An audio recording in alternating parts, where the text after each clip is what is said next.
All right.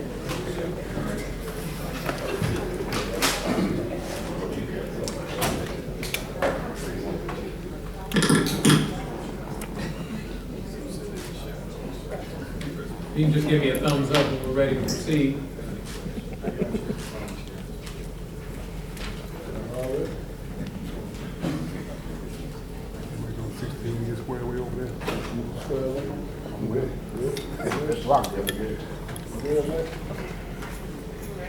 Everybody ready?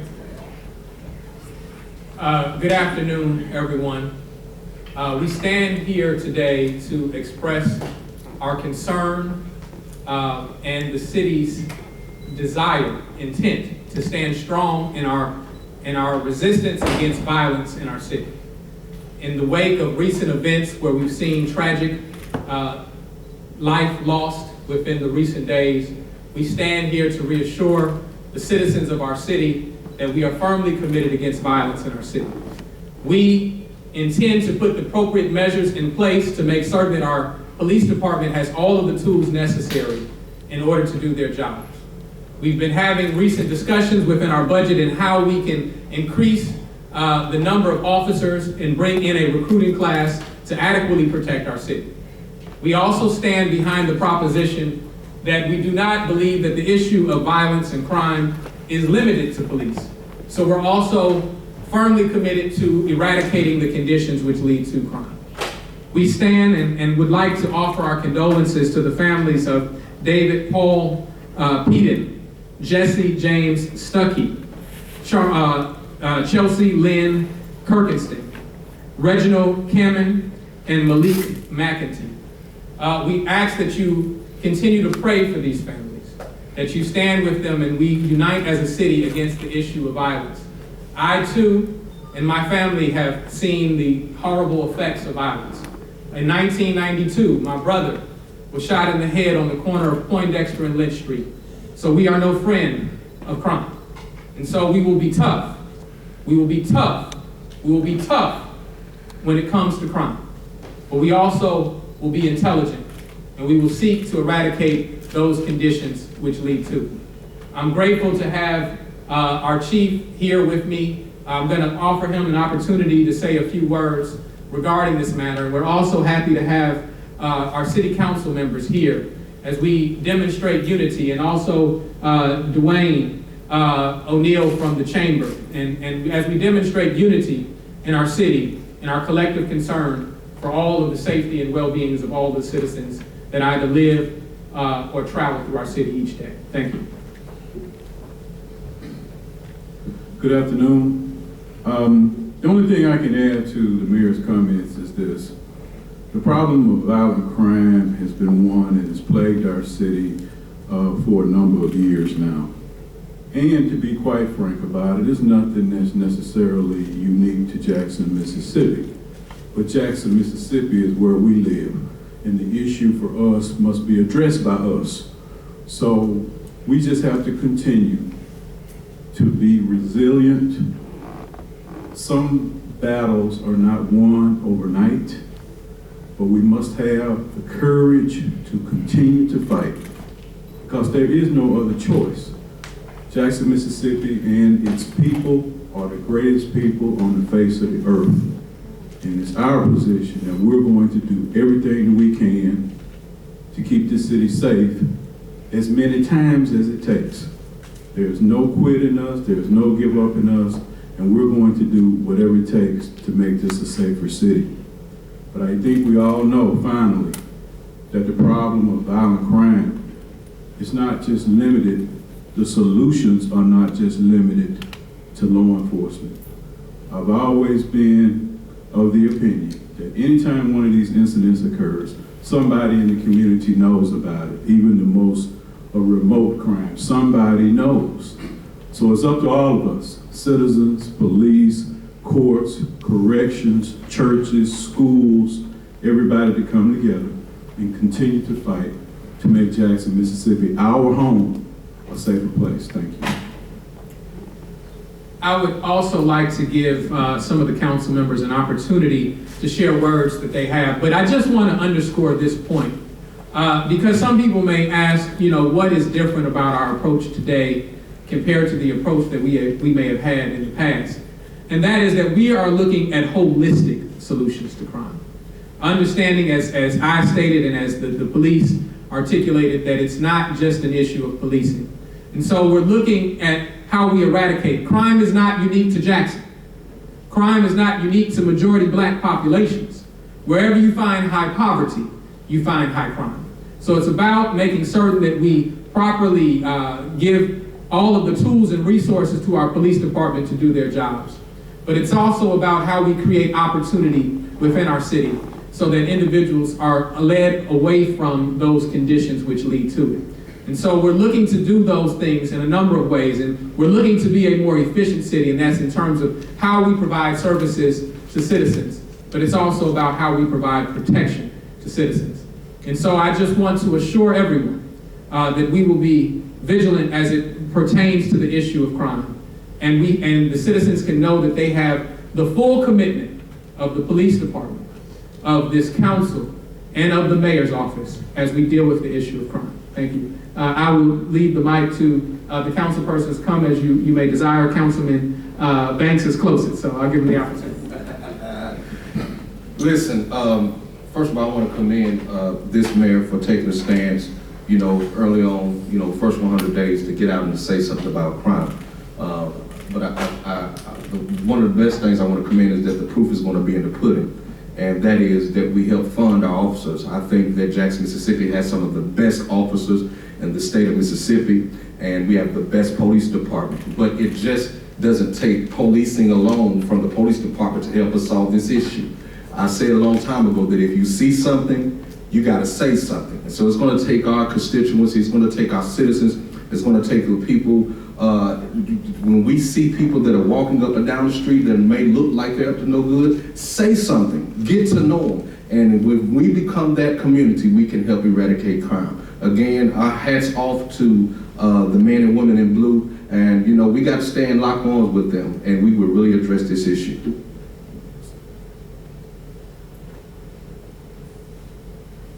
Ever since I first heard about the incident at the corner of Fortification and State Street, I've been in communication with the police and the mayor's office throughout this investigation. And while we haven't been able to say much about it, please, I want you all to know that these men behind me and the mayor have been working very, very hard to get to the bottom of that particular crime and all of the crimes.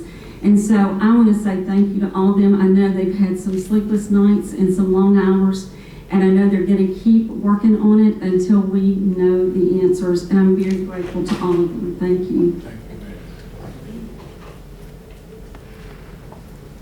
So with that said, that concludes the portion of our comments within the press conference. If there are any questions, we will take them and answer them as we are permitted to answer them at this time, understanding that these are continuing investigations and there are some details that we cannot divulge at this time. So, are the latest two homicides still considered random? I will allow the police chief to speak to them. I would have to say at this moment that would probably be an accurate description, but I would also say that we know more about them today than we did the day that they occurred. So we have seen some progress, and we'll just have to see whether that progress leads to some accurate conclusions that we can draw. In comparison to this time last year, how many homicides did we have this time last year? We got 39 today, and we had 43 this time last year. So actually this year's number is lower. How many officers are we down on the force, and when can you anticipate a recruiting? Well, as we speak, we have 373 officers, and we're budgeted for 418. And like the mayor alluded to, hopefully some of those other issues will be addressed as we move forward during the budget process. How many of those are patrol officers?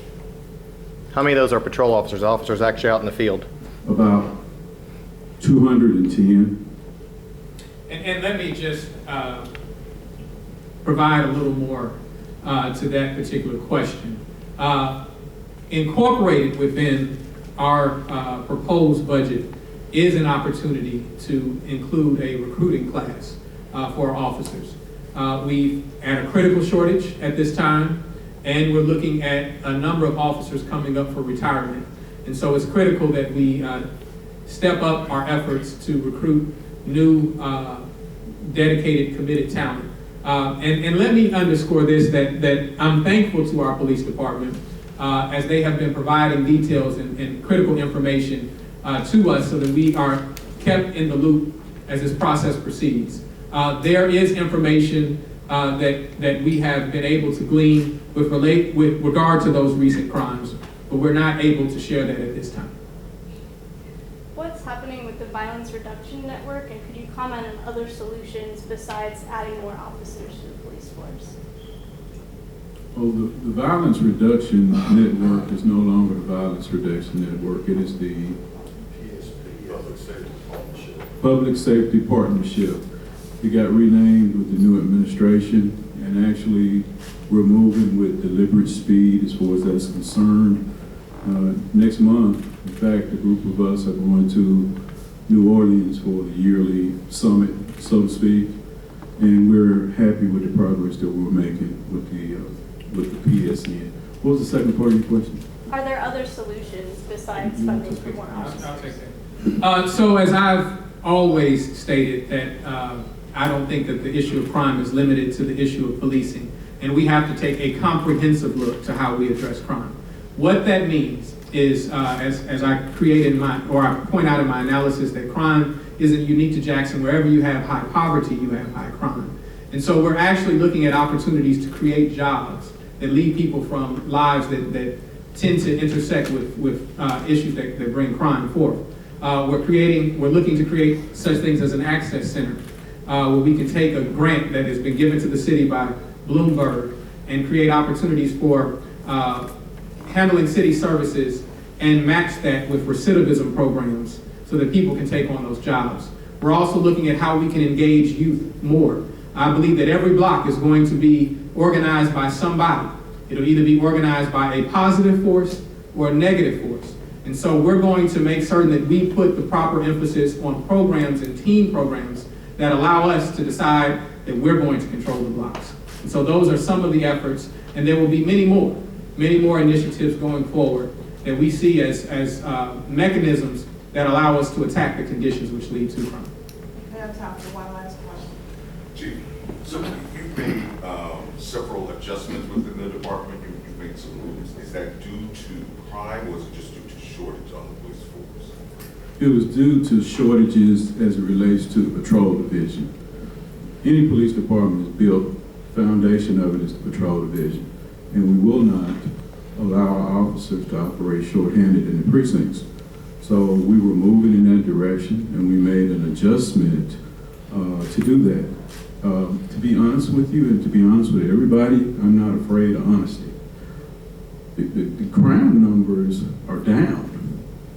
Right? Numerically, we've got a double-digit crime reduction. As the reporter just asked a few minutes ago, even with the homicide number, it's lower than it was last year. But this is the situation we have. When you have that many murders to occur in that short period of time, the numbers don't really matter. There's a lot of fear in the community. And so what we have to deal with is making our city quiet. Well, people are not only safer due to lower crime, but they feel safer. And when we have a 10-day period like we just had, all of that is going away. So we are making progress, even with those two. But if you ask me, how do you describe the present situation as it relates to those investigations, I would say they are progressing.